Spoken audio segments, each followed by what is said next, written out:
అమ్మ నేను పోతానే ఇక కాలేజీకి టైం అవుతుంది. పోదు అని బిడ్డ, బయట జనాలందరూ ఏదో ఏదో మాట్లాడతారు, నిజమేనా బిడ్డ? ఏం మాట్లాడతారే అమ్మ?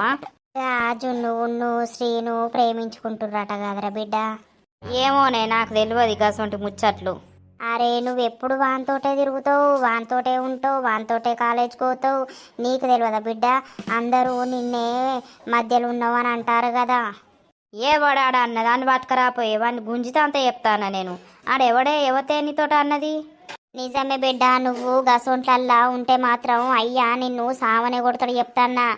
నిన్ను నన్ను ఇద్దరిని చంపుతాడు చెప్తున్నా. నువ్వు గసొంటి పిచ్చి పిచ్చి కథలు పడకు. రేపటి రోజున ఏదైనా అయినా కూడా మధ్యలో ఉన్నోడేది అంటారు ఫస్ట్. అవునే అమ్మ, నాకు అన్నీ తెలుసు కానీ నువ్వు నాతో ఉర్రకే చెప్తానా? అరే తెలిసే మళ్ళీ వానితోటి తిరుగుతున్నావురా నువ్వు. అరే రామ, నేనేడ తిరిగిన్నే ఇక కాలేజీకి అన్నప్పుడు పోవద్దు రావద్దా ఏ దోస్తులు?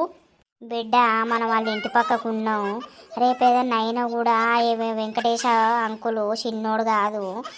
మనకు పడుతుంది పీడ, మనకెందుకు వచ్చిన బాధ బిడ్డ? నువ్వు సప్పుడేక నువ్వు నీ సందలు నువ్వు ఒక్కొని పోయిరా, ఇవ్వాలి సోపతి పట్టకు. సరే సరే పోతాన్నది. నాకు ఇక్కడ సోది పెడతాడా, నా బస్సు పోతుంది ఆగు. జరా పైలం బిడ్డ మెల్లవు. ఆగు, ఆ పోరి కూడా ఇప్పుడే పోతున్నట్టున్నది, అది వేయనాక పోదు బాగు. అవ్వా పోరు పోతే నాకేంతే? అరే చూసే జనాలు కండ్లు మంచి కాదురా, ఆ పోరికి నీకు ఉందని మళ్ళీ నీకు లింకు పెడతారు. ఓ రామా, అయ్య ఒక్క పోరికి ఎంతమందితో లింకులు పెడతారే? మరి లోకం కాకులు బిడ్డ. ఇక నేను పోతాన తీయే. పో జరా, ఎవరి సోపతి పట్టకు. అరే నేను పోయేదాకా చెప్తావే, ఇక మరి బస్ స్టాండ్ దాకా రా చెప్పుకుంటా. కావాలా బిడ్డ? అత్తపా మరి బస్ ఎక్కిచ్చత్తపా. అరే నడువే ఇంటకు నేను